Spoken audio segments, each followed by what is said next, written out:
It's Movie Time is produced by John DeSando. Listen to the full shows and read reviews online at WCBE.org. I'm John DeSando. And I'm Kevin Carr. And this is It's Movie Time. It is. And why do you have your knives out? Because we're talking about Knives Out. All right. So this is kind of an Agatha Christie knockoff? How would you call that? I would say this is Rian Johnson, the director and writer, doing what he does most of the time by taking an existing genre and playing around with it, either turning it on its ear or putting it in a different setting. If you remember when he did Brick, it was a film noir. Good one, I like that. Done in a high school setting. Yes. Looper was a take on a time travel story. He tried it with Star Wars. Yeah, okay. Did not succeed, in my opinion, with Star Wars, but yeah, this is him going and taking the whodunit, the Clue version. All right, so Dad, one of my favorite actors, Christopher Plummer. Oh, yeah. World-renowned author. Yep. And he's not replacing anybody in this movie. Right. He's just there. Yeah, and so his throat is sliced.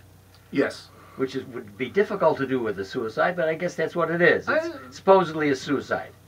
Yes, that's the whole thing. You have a patriarch of a clan, is found dead, apparent suicide, and everyone is a suspect because it's a family that fights all the time. And everybody is a suspect. Some of them are pretty dirtbaggish. Don Johnson doing a really good job of that. Again, for any of you who like Johnson. Jamie Lee Curtis is in it. She's sort of she's the daughter who is trying to keep everything together, but she has her dark side as well. She does. She may be the only one who's a legitimate business person. Yes.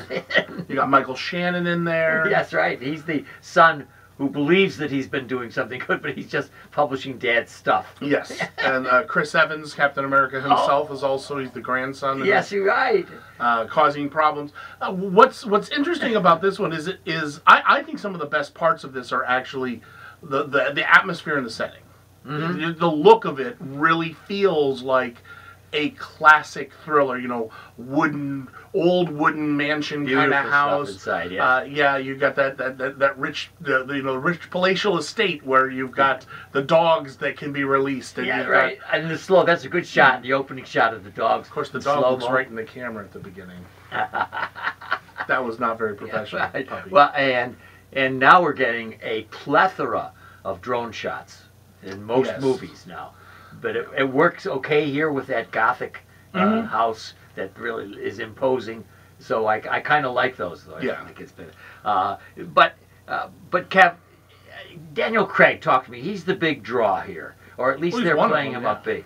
And so how does he work as the detective? Yeah, he's the detective who's brought in there to see whether it is foul play, or whether it was just self-induced foul play.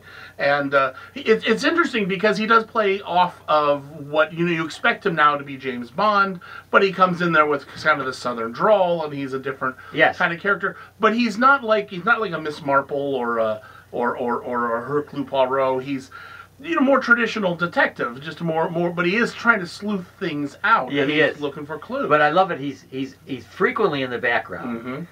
He's frequently slow to see, but he does see. But he doesn't expand on it. He just simply comes with his insights into what's happening. I like very much the way he underplays he doesn't underplay his accents. I'm sorry, Kevin. The accent is really tough. He thickens that up a little bit. Rooster Cogburn, or what is it? Rooster Foghorn Leghorn. Right. So, but you're right. It subtly plays off of that James Bond motif that gives that a certain element of edge to it. This is a serious business. This guy is serious. And then you got the family, and you've got Chris Evans. I'm kind of liking him in this role. I like him as a petulant little boy. He breaks out a little more than everyone else is that typical suspect. Yes, right. And he does break out as something a little bit more as an agent of chaos into the whole scheme of things. I think what's interesting about this movie is it's the whodunit. And it's not really him turning it on his ear as much as just doing a very traditional whodunit. I don't think there's anything about this that is overtly unique. No, because we've seen these kind of things. Exactly, But we don't get a lot of these movies, especially recently. Right. It's amusing, even down to his name, to Craig's name in this.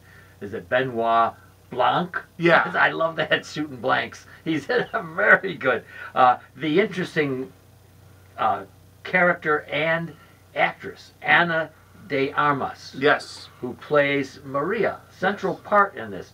Interesting to me that she's less glamorous than all of them. Of course, she's more beautiful than most of them. Yeah. But well, she usually plays a real gorgeous. She was in Blade Runner 2049. Right. She was also in one of the movies about one of the fighters, and it was his wife. She's she's Chilean, I think. Cuban. She's Cuban. And she's gorgeous, and you've seen her before, but right. she actually gets a little chance to do more acting than normally. She's just there to look good, but she does some nice acting in there, and she's the difference. She's the she's the odd man out because she's the nurse. She's not actually part of the family. And yet she is a part of the family in that sense. Yes. And she is integral to the plot of the story. But I like the way they play around with her place in it. Yeah. They don't want you to get a fix on it at all. You may think at one moment, she's, and then it's not. Yeah, they have several, like any good whodunit, it has several twists and turns and reveals throughout the movie. Yeah. And I think that works. I would say that when it comes to the structure of it, it can be predictable if you've watched enough. Oh yes. But even then, I think the movie's self-aware enough with that. They have a scene where somebody's watching Murder, She Wrote, which is I know. a great point of saying, a dinner party, of course. I think it's in Spanish even. The show. Possible, yeah. Right. So kind of funny, but as you would say, pushing it a bit. Now it's Ryan Johnson who's actually wrote it as well, right? I believe so. Yeah. Anyway, well, Kevin, so it's holiday time. Mm-hmm. Families are looking for a lighthearted movie.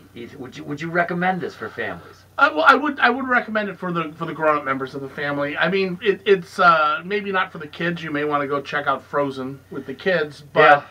For Knives Out, it's like I said, it's a nice little murder mystery whodunit, and it works. A lot of people are comparing it to Clue, and I even said something like that. It's not as overtly funny, but they make a reference to Clue. He looks like the house. It looked like he lives in Clue. Yeah, well, that's the whole because he's a mystery writer himself. Right. But yeah, I mean, so don't expect it to be this uproarious comedy the way Clue was. The movie, right. Expect something a little more serious, but it's also playing with techniques like the fact it's Thanksgiving, everybody's getting together and they're going to fight, over this weekend, and that plays out in the movie. Yeah,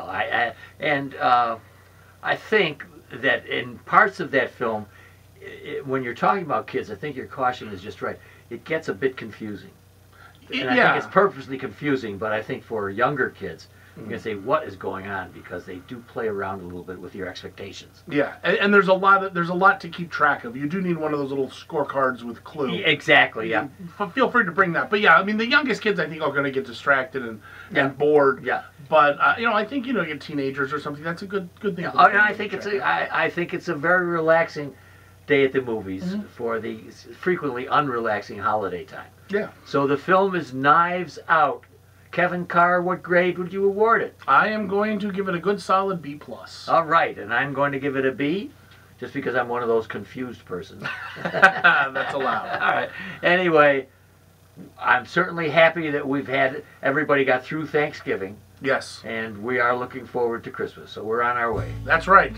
Steam rolling till the end of the year.